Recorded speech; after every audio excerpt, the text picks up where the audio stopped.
ꯍꯟꯗꯛꯀꯤ ꯑꯩꯈꯣꯏꯒꯤ ꯂꯥꯛꯏꯕ ꯄꯨꯔꯅꯤꯃꯥꯁꯤꯒꯤ ꯑꯩꯅ ꯉꯔꯥꯡ ꯀꯩꯅꯣ ꯃꯅꯤ ꯃꯦꯅꯤꯐꯦꯁꯇꯦꯁꯟꯒꯤ ꯈꯇꯪꯗꯤ ꯍꯥꯞꯈ꯭ꯔꯦꯀꯣ ꯍꯥꯏꯗꯤ ꯄꯩꯁꯥ ꯅꯨꯡꯁꯥ ꯁꯨꯝ ꯕ꯭ꯂꯣꯀꯦꯖꯦꯁ ꯂꯩꯕ ꯈꯣꯠꯄ ꯃꯌꯥꯝ ꯑꯗꯨꯒꯤ ꯑꯣꯏꯅ ꯇꯧꯕ ꯌꯥꯕꯗꯤ ꯈꯔ ꯍꯥꯞꯈ꯭ꯔꯦ ꯑꯗꯣ ꯉꯁꯤꯒꯤꯁꯤꯅ ꯂꯣꯏꯅꯃꯛꯀꯤ ꯂꯣꯏꯅ ꯁꯨꯅ ꯑꯃ ꯑꯩ ꯍꯥꯏꯐꯦꯠꯇꯪ ꯈꯔ ꯁꯦꯌꯔ ꯇꯧꯖꯔꯛꯀꯦꯀꯣ ꯃꯌꯥꯝꯗ ꯁꯤꯁꯦ ꯀꯣ ꯍꯥꯏꯗꯤ ꯊꯕꯛ ꯏꯪꯈꯥꯡꯒꯤ ꯂꯩꯔꯦꯀꯣ ꯀꯔꯤꯌꯔꯒꯤ ꯂꯩꯔꯦ ꯑꯗꯒꯤ ꯄ꯭ꯔꯣꯕ꯭ꯂꯦꯝꯁ ꯏꯃꯨꯡꯗ ꯄ꯭ꯔꯣꯕ꯭ꯂꯦꯝꯁ ꯂꯩꯕ ꯍꯥꯏꯔꯁꯤꯅꯦꯀꯣ ꯏꯃꯨꯡ ꯃꯅꯨꯡꯒꯤ ꯄ꯭ꯔꯣꯕ꯭ꯂꯦꯝꯅꯤ ꯈꯪꯗꯦ ꯑꯗꯒꯤ ꯅꯥꯕꯒꯤꯅꯤ ꯈꯪꯗꯦ ꯔꯤꯂꯦꯁꯟꯁꯤꯞꯀꯤꯅꯤ ꯈꯪꯗꯦ ꯍꯣꯏ ꯄꯩꯁꯥ ꯅꯨꯡꯁꯥꯒꯤ ꯑꯗꯨꯝ ꯑꯗꯨꯗꯁꯨ ꯁꯤꯖꯤꯟꯅꯕꯤꯕ ꯌꯥꯔꯦꯀꯣ ꯑꯗꯣ ꯁꯤꯗ ꯑꯩ ꯇꯦꯛꯅꯤꯛ ꯑꯍꯨꯝ ꯃꯔꯤ ꯈꯛꯇꯪ ꯍꯥꯏꯔꯛꯀꯦꯀꯣ ꯑꯍꯨꯝ ꯃꯔꯤꯈꯛꯁꯦ ꯇꯧꯕꯤꯌꯣ ꯂꯥꯛꯏꯕ ꯄꯨꯔꯅꯤꯃꯥꯁꯤꯗ ꯑꯗꯨꯒ ꯇꯧꯕꯒꯤ ꯇꯥꯏꯃꯤꯡꯗꯤꯀꯣ ꯂꯥꯏ ꯈꯣꯏꯔꯝꯒꯗꯕ ꯈꯣꯠꯀꯗꯕ ꯂꯩꯔꯒꯗꯤ ꯑꯩꯅ ꯉꯁꯥꯏꯒꯤ ꯚꯤꯗꯤꯑꯣꯗꯁꯨ ꯍꯥꯏꯈ꯭ꯔꯦꯀꯣ ꯍꯥꯏꯗꯤ ꯅꯨꯡꯗꯥꯡꯋꯥꯏꯔꯝꯒꯤ ꯄꯨꯡ 4ꯒꯤ ꯃꯃꯥꯡꯁꯤꯗ ꯌꯥꯔꯤꯉꯩ ꯑꯗꯨꯃꯥꯏꯅ ꯂꯣꯏ ꯈꯣꯏꯔꯝꯕꯤꯕ 4ꯒ ꯃꯤꯅꯤꯠ 3 ꯑꯣꯏꯅ ꯍꯥꯏꯔꯦꯅ ꯑꯩꯈꯣꯏꯅꯀꯣ ꯍꯥꯏꯗꯤ ꯒ꯭ꯔꯍꯟ ꯀꯩꯅꯣ ꯑꯩꯈꯣꯏ ꯆꯟꯗ꯭ꯔ ꯒ꯭ꯔꯍꯟ ꯂꯩꯕꯅꯤꯅ ꯑꯗꯨꯒꯤ ꯃꯃꯥꯡꯒꯨꯝꯕꯗ ꯑꯌꯨꯛ ꯉꯟꯇꯥꯗꯒꯤ ꯑꯗꯨꯝ ꯈꯣꯏꯔꯝꯕꯤꯔꯁꯨ ꯌꯥꯔꯦꯀꯣ ꯄꯨꯡ ꯑꯌꯨꯛꯀꯤ ꯄꯨꯡ 5 ꯁ꯭ꯋꯥꯏꯗꯒꯤ ꯑꯗꯨꯝ ꯍꯥꯏꯗꯤ ꯑꯩꯅ ꯑꯦꯅꯤ ꯇꯥꯏꯝ ꯑꯃ ꯈꯣꯏꯔꯝꯕꯤꯕ ꯑꯗꯨꯝ ꯌꯥꯔꯦꯀꯣ ꯍꯥꯏꯗꯤ ꯂꯥꯏ ꯈꯣꯏꯔꯝꯕꯒꯤ ꯑꯣꯏꯅ ꯍꯥꯏꯔꯒꯗꯤ ꯑꯗꯣ ꯁꯤꯗ ꯈ꯭ꯋꯥꯏ ꯐꯥꯔꯁꯇꯀꯣ ꯃꯊꯪ ꯑꯩ ꯑꯗꯨꯝ ꯍꯥꯏꯔꯛꯑꯒꯦꯀꯣ ꯍꯥꯏꯗꯤ ꯀꯃꯥꯏꯅ ꯀꯩ ꯇꯧꯒꯗꯒꯦ ꯍꯥꯏꯕ ꯃꯇꯝꯁꯤꯗꯀꯣ ꯑꯩꯈꯣꯏꯅ ꯀꯩꯅꯣꯒꯤ ꯑꯩꯈꯣꯏ ꯁꯔꯠ ꯄꯨꯔꯅꯤꯃꯥꯒꯤ ꯂꯥꯏ ꯈꯣꯏꯔꯝꯕꯁꯦ ꯂꯛꯁꯃꯤ ꯄꯨꯖꯥꯁꯨ ꯇꯧꯅꯩꯀꯣ ꯂꯛꯁꯃꯤ ꯄꯨꯖꯥ ꯇꯧꯕꯁꯤꯗꯀꯣ ꯃꯩꯁꯦꯀꯣ ꯃꯔꯤꯒꯨꯝꯕ ꯀꯠꯄꯤꯌꯣ ꯃꯩ ꯃꯔꯤ ꯀꯠꯄꯁꯦ ꯀꯩꯒꯤꯅꯣ ꯍꯥꯏ ꯀꯥꯟꯁꯤꯗꯀꯣ ꯍꯥꯏꯗꯤ ꯑꯩꯈꯣꯏꯒꯤ ꯀꯔꯤꯌꯔ ꯕ꯭ꯂꯣꯀꯦꯖꯦꯁꯀꯨꯝꯕ ꯂꯩꯕꯁꯦꯀꯣ ꯍꯥꯏꯗꯤ ꯃꯩꯔꯥ ꯃꯔꯤꯒꯨꯝꯕ ꯀꯠꯄꯁꯦ ꯐꯩꯀꯣ ꯑꯗꯨꯅ ꯃꯩ ꯃꯔꯤꯒꯨꯝꯕ ꯑꯗꯨꯃꯥꯏꯅꯒꯨꯝꯕ ꯀꯠꯄꯤꯕ ꯈ꯭ꯋꯥꯏ ꯐꯥꯔꯁꯇꯀꯣ ꯁꯤꯁꯤꯃ ꯂꯩꯔꯦꯀꯣ ꯑꯗꯒꯤ ꯑꯃꯁꯨ ꯌꯥꯏꯀꯣ ꯑꯩꯈꯣꯏꯒꯤ ꯀꯩꯅꯣꯒꯨꯝꯕ ꯅꯛꯄ ꯑꯣꯏꯔꯒꯗꯤꯀꯣ ꯃꯍꯥꯕꯂꯤꯒꯨꯝꯕ ꯅꯛꯄ ꯑꯣꯏꯇꯥꯔꯒꯗꯤ ꯃꯍꯥꯕꯂꯤ ꯆꯠꯂꯒ ꯑꯗꯨꯗꯁꯨꯀꯣ ꯍꯥꯏꯗꯤ ꯃꯩꯔꯥ ꯃꯔꯤꯒꯨꯝꯕ ꯑꯗꯨꯃꯥꯏꯅ ꯑꯗꯨꯝꯕꯁꯨ ꯀꯠꯄꯤꯕ ꯌꯥꯏꯀꯣ ꯁꯤꯁꯤꯅ ꯑꯩꯈꯣꯏꯅ ꯀꯔꯤꯌꯔꯒꯤ ꯑꯣꯏꯔꯦꯀꯣ ꯑꯗꯨꯒ ꯏꯃꯨꯡ ꯃꯅꯨꯡꯒꯤ ꯑꯩꯅ ꯍꯧꯖꯤꯛ ꯍꯥꯏꯗꯣꯀꯣ ꯍꯥꯏꯗꯤ ꯄ꯭ꯔꯣꯕ꯭ꯂꯦꯝꯁꯀꯨꯝꯕ ꯌꯥꯝꯅ ꯂꯩꯔꯒꯗꯤꯀꯣ ꯏꯃꯨꯡ ꯃꯅꯨꯡꯒꯤ ꯑꯣꯏꯅ ꯍꯥꯏꯔꯒꯗꯤ ꯔꯤꯂꯦꯁꯟꯁꯤꯞꯇ ꯄ꯭ꯔꯣꯕ꯭ꯂꯦꯝ ꯂꯩꯔꯦꯅ ꯈꯜꯂꯁꯦ ꯅꯠꯇ꯭ꯔꯒ ꯍꯥꯏꯗꯤ ꯑꯉꯥꯡ ꯍꯥꯏꯅꯕ ꯌꯥꯗꯦ ꯈꯣꯠꯇꯦ ꯍꯥꯏꯔꯛꯄ ꯈꯣꯠꯄꯁꯨ ꯑꯗꯨꯝ ꯃꯌꯥꯝ ꯌꯥꯎꯋꯤꯅꯀꯣ ꯑꯗꯨꯅ ꯀꯃꯥꯏꯅ ꯇꯧꯒꯦ ꯍꯥꯏ ꯃꯇꯝꯗ ꯇꯨꯜꯁꯤ ꯕꯣꯡꯁꯦ ꯑꯩꯈꯣꯏꯒꯤ ꯇꯨꯜꯁꯤ ꯕꯣꯡꯁꯤꯗ ꯍꯥꯏꯗꯤ ꯑꯩꯈꯣꯏꯅ ꯑꯉꯧꯕ ꯃꯆꯨꯒꯤ ꯑꯊꯨꯝꯕ ꯍꯥꯏꯔꯒꯗꯤ ꯈꯦꯔꯒꯨꯝꯕꯁꯦ ꯀꯠꯄꯤꯕ ꯌꯥꯔꯦꯀꯣ ꯑꯗꯣ ꯁꯤꯗ ꯑꯗꯨꯃꯥꯏꯅ ꯇꯧꯔꯒ ꯍꯥꯏꯗꯤ ꯈꯦꯔ ꯀꯠꯄꯒꯤ ꯇꯥꯏꯃꯤꯡ ꯑꯃꯨꯛꯁꯨ ꯁꯤꯗꯀꯣ ꯇꯥꯏꯃꯤꯡꯁꯦ ꯍꯥꯏꯗꯤ ꯉꯁꯥꯏ ꯊꯥ 5 ꯍꯥꯏꯅ ꯍꯥꯏꯕꯅꯤꯅ ꯀꯩꯅꯣ ꯅꯨꯃꯤꯠꯀꯤ ꯑꯣꯏꯅ ꯍꯥꯏꯔꯒꯗꯤꯀꯣ ꯇꯨꯜꯁꯤ ꯃꯅꯥꯒꯨꯝꯕ ꯑꯗꯨꯗ ꯍꯥꯞꯄꯤꯔꯣ ꯍꯥꯏꯗꯤ ꯇꯨꯜꯁꯤ ꯃꯅꯥ ꯍꯥꯞꯄꯤꯔꯅꯤ ꯑꯗꯨꯒ ꯃꯊꯛꯇꯨꯗꯀꯣ ꯐꯤ ꯑꯉꯧꯕ ꯑꯃꯅ ꯍꯥꯏꯐꯦꯠꯇꯪ ꯀꯨꯞꯁꯟꯕꯤꯔꯣꯀꯣ ꯍꯥꯏꯗꯤ ꯄꯨꯔꯥ ꯑꯣꯄꯟ ꯑꯣꯏꯅ ꯊꯝꯒꯅꯣꯕ ꯇꯨꯜꯁꯤ ꯃꯅꯥ ꯍꯥꯞꯄꯦꯅ ꯑꯗꯨꯒ ꯃꯊꯛꯇ ꯀꯩꯅꯣꯃ ꯐꯤ ꯑꯉꯧꯕ ꯑꯃ ꯀꯨꯞꯁꯟꯕꯤꯔꯒ ꯑꯗꯨꯝ ꯅꯨꯡꯗꯥꯡꯋꯥꯏꯔꯝꯗꯣ ꯉꯥꯏꯍꯥꯛ ꯀꯠꯄꯤꯔꯒ ꯑꯗꯨꯝ ꯂꯧꯁꯟꯕꯤꯕ ꯌꯥꯔꯦꯀꯣ ꯑꯗꯨꯒ ꯑꯗꯨꯒꯤ ꯈꯦꯔꯗꯣ ꯂꯣꯏꯅ ꯏꯃꯨꯡ ꯃꯅꯨꯡ ꯂꯣꯏꯅꯃꯛ ꯑꯗꯨꯃꯥꯏꯅ ꯆꯥꯕ ꯈꯣꯠꯄ ꯑꯗꯨꯗꯨꯃ ꯇꯧꯕ ꯌꯥꯏ ꯑꯗꯨꯒ ꯑꯃꯅ ꯄꯩꯁꯥꯒꯤ ꯑꯣꯏꯅ ꯍꯥꯏꯔꯒꯗꯤꯀꯣ ꯄꯩꯁꯥꯁꯦ ꯕ꯭ꯂꯣꯛꯀꯤ ꯋꯥ ꯈꯛꯇꯪ ꯅꯠꯇꯕꯤꯗ ꯗꯦꯞ ꯂꯩꯌꯦꯅ ꯈꯜꯂꯁꯤꯅꯀꯣ ꯃꯤꯒꯤ ꯁꯦꯜ ꯀꯔꯤ ꯀꯔꯥ ꯌꯥꯝꯅ ꯁꯨꯝ ꯐꯔꯛ ꯇꯥꯕꯅꯤ ꯈꯪꯗꯦ ꯑꯃꯅꯤ ꯈꯪꯗꯦ ꯍꯥꯏꯗꯤ ꯁꯦꯜ ꯇꯣꯟꯕ ꯍꯥꯏꯁꯦ ꯇꯣꯟꯅꯤꯡꯗꯅ ꯇꯣꯟꯕꯕꯨꯗꯤ ꯅꯠꯇꯦꯅꯀꯣ ꯄ꯭ꯔꯣꯕ꯭ꯂꯦꯝ ꯂꯩꯒꯦꯗꯅ ꯍꯥꯏꯗꯤ ꯁꯣꯛꯏꯅꯦꯅꯀꯣ ꯑꯗꯣ ꯃꯤꯒꯤ ꯄꯩꯁꯥꯒꯨꯝꯕ ꯂꯩꯕꯁꯦ ꯑꯩꯈꯣꯏꯅ ꯀꯩ ꯇꯧꯕ ꯌꯥꯏ ꯍꯥꯏ ꯀꯥꯟꯁꯤꯗ ꯑꯩꯅ ꯉꯁꯥꯏ ꯑꯌꯨꯛꯇ ꯂꯥꯏ ꯈꯣꯏꯔꯝꯕꯁꯦꯀꯣ ꯍꯥꯏꯗꯤ ꯂꯛꯁꯃꯤ ꯂꯥꯠꯄ ꯑꯣꯏꯔꯒꯗꯤ ꯂꯥꯠꯂꯦ ꯂꯥꯠꯇꯕ ꯑꯣꯏꯔꯒꯁꯨꯀꯣ ꯑꯩꯅ ꯅꯤꯡꯖꯔꯤꯕ ꯏꯁꯣꯔꯗꯨꯗ ꯏꯃꯣꯏꯅꯨꯗ ꯑꯣꯏꯒꯦꯔꯥ ꯑꯃꯗ ꯑꯣꯏꯒꯦꯔꯥꯀꯣ ꯑꯩ ꯁꯨꯝ ꯅꯨꯡꯇꯤꯒꯤ ꯈꯣꯏꯔꯝꯖꯕꯗꯣ ꯑꯗꯨꯗ ꯇꯧꯔꯁꯨ ꯌꯥꯏꯀꯣ ꯐꯤ ꯑꯉꯥꯡꯕ ꯑꯃ ꯂꯧꯕꯤꯔꯁꯦꯕꯀꯣ ꯁꯤꯗ ꯌꯦꯡꯉꯨꯀꯣ ꯑꯩꯅ ꯐꯤ ꯑꯉꯥꯡꯕ ꯑꯃ ꯊꯝꯃꯤꯁꯦꯀꯣ ꯐꯤ ꯑꯉꯥꯡꯕꯁꯤꯗ ꯑꯩꯈꯣꯏꯒꯤ ꯒꯨꯝꯇꯤ ꯆꯀ꯭ꯔ ꯁꯤ ꯈꯪꯕꯤꯔꯝꯒꯅꯤꯀꯣ ꯑꯗꯨꯝ ꯑꯩꯅꯒ ꯁꯨꯝ ꯄꯣꯠ ꯊꯥꯈꯤꯕꯗ ꯑꯗꯨꯝ ꯍꯥꯞꯄꯁꯨ ꯑꯗꯨꯝ ꯌꯥꯎꯕꯅꯦ ꯁꯤꯁꯦꯀꯣ ꯒꯨꯝꯇꯤ ꯆꯀ꯭ꯔꯁꯦ 5 ꯈꯛꯇꯪ ꯂꯧꯕꯤꯔꯣ ꯐꯤ ꯑꯉꯥꯡꯕ ꯑꯃꯀꯣ ꯃꯈꯥꯗ ꯐꯤ ꯑꯉꯥꯡꯕ ꯑꯃ ꯂꯩꯔꯦ ꯄꯩꯁꯥ ꯀꯣꯏꯟ ꯑꯃ ꯂꯩꯔꯦꯀꯣ ꯁꯤꯅꯃꯟ ꯁ꯭ꯇꯤꯛ ꯑꯃ ꯍꯥꯞꯄꯁꯦ ꯑꯄꯤꯛꯄ ꯃꯆꯥ ꯈꯛꯇꯪ ꯍꯥꯞꯄꯤꯌꯣ ꯃꯃꯤꯡꯒꯤ ꯑꯣꯏꯅ ꯑꯗꯨꯒ ꯑꯩꯈꯣꯏꯒꯤ ꯏꯂꯥꯏꯆꯤ 3 ꯑꯃ ꯂꯩꯔꯦꯀꯣ ꯁꯤꯒꯤ ꯀꯩꯅꯣ ꯍꯔꯕꯁ ꯃꯌꯥꯝꯁꯦ ꯑꯩꯈꯣꯏꯅꯀꯣ ꯀꯩꯅꯣꯒꯤ ꯑꯣꯏꯅ ꯄꯩꯁꯥ ꯑꯦꯇ꯭ꯔꯦꯛ ꯇꯧꯅꯕꯒꯤ ꯁꯤꯖꯤꯟꯅꯕ ꯄꯣꯠ ꯉꯥꯛꯇꯅꯤꯀꯣ ꯑꯗꯨꯒ ꯂꯥꯁꯇ ꯑꯩꯅ ꯍꯥꯞꯀꯗꯕꯁꯦ ꯆꯦꯡꯀꯣ ꯆꯦꯡꯁꯦ ꯁꯤꯗ ꯍꯥꯏꯗꯤ ꯃꯔꯨꯁꯦ 12 ꯈꯛꯇꯪ ꯂꯧꯁꯤꯀꯣ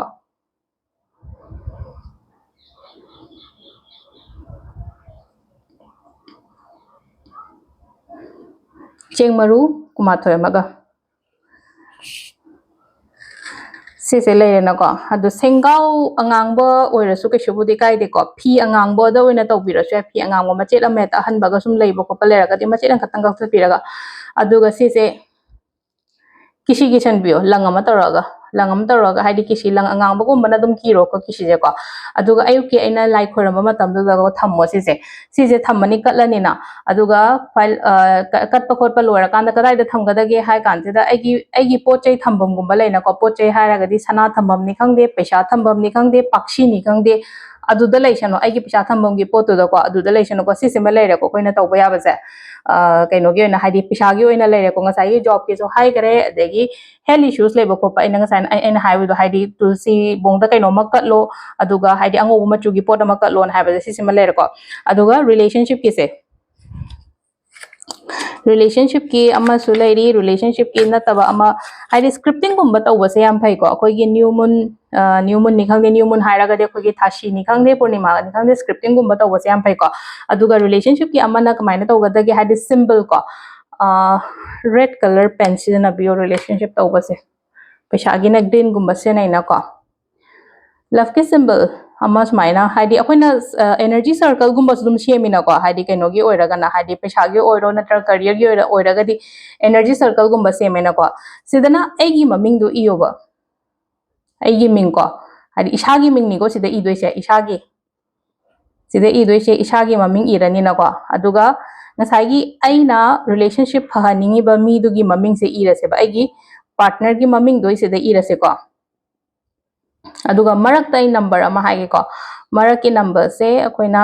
angel numbers sida ko 815889 se petang screenshot logo shi logbiro ko si je haide 815 si se ai ki akoi gi ne ko haide saina upu gumba kai gumba leina ko haide si upu ne na khala se upu gi keno se da ha petang keno taroga saina taroga thamo thop ta bi do ko napsa la ko upu gi thong dani khang de manung da haide parents ga ura ko sunai te na ko ai gi upu du gi haide smai taroga haide dum khara marum wai da dai ta thesa la ga dum thamo ba si se ma to wi be are ko aduga scripting to sina ama nang kamai to bo ya ga da ge hai kan se da ne aigi aina pami ba keno mayam se ko loini itho se haidi wish mayam do haidi wish manga igera tara igera ko haidi aigi sida ko haidi job kini harasina ko job ki haraga di aigi aina pami ba job to haidi sida ibe ko I am working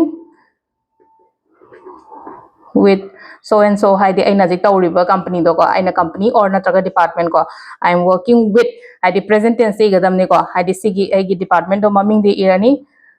ko I am working with this department ko aduga haidi si sina haidi job ki lere ko number 2 the e haidi relationship hairasine ko I am having a very beautiful relationship hairaseba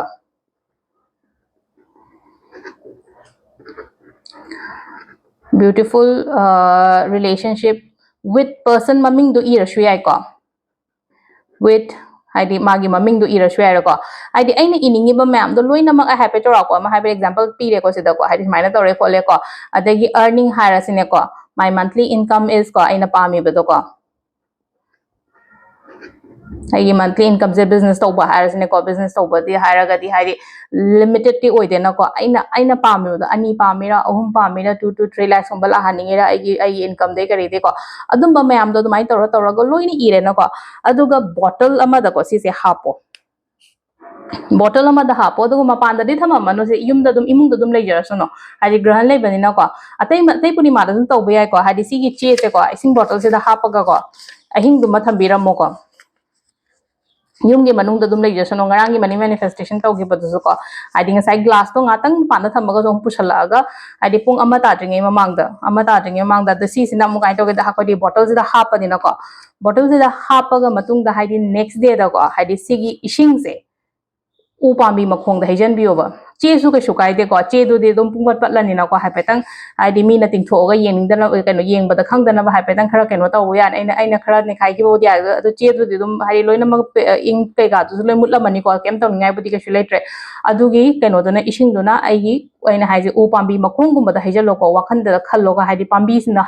pambi hai ba se bo haidi shiba ko ba hai ba nai te na ka syam kan haidi nong mo gi chong khalak ko lak pa adu maina oina oida na ko adu maina ai gi wish ai gi keno mayam du haidi phagalak pa oina ko u pambi haise mana masing haida apikwa plan ki mana da hap kanu ko haidi u jaw gumba leira ga de chaw khalak ka da ba pan khalak ka da ba leiba adum ba u pambi gum ma khong doina hijan biba ado sida leire khoi gi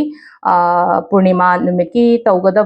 ngai ko haidi kher katlaga su maina nga sa hai gu tulsi mana gumba hapo duga mathak ta phi ama kup salo du katpiro duga timing du dang haipetang khara focus sobiro ko haidi punga su taina subuk ta ngai na leibani na adu khara yeng biro ko adu sida leire nga si video se ma'am thank you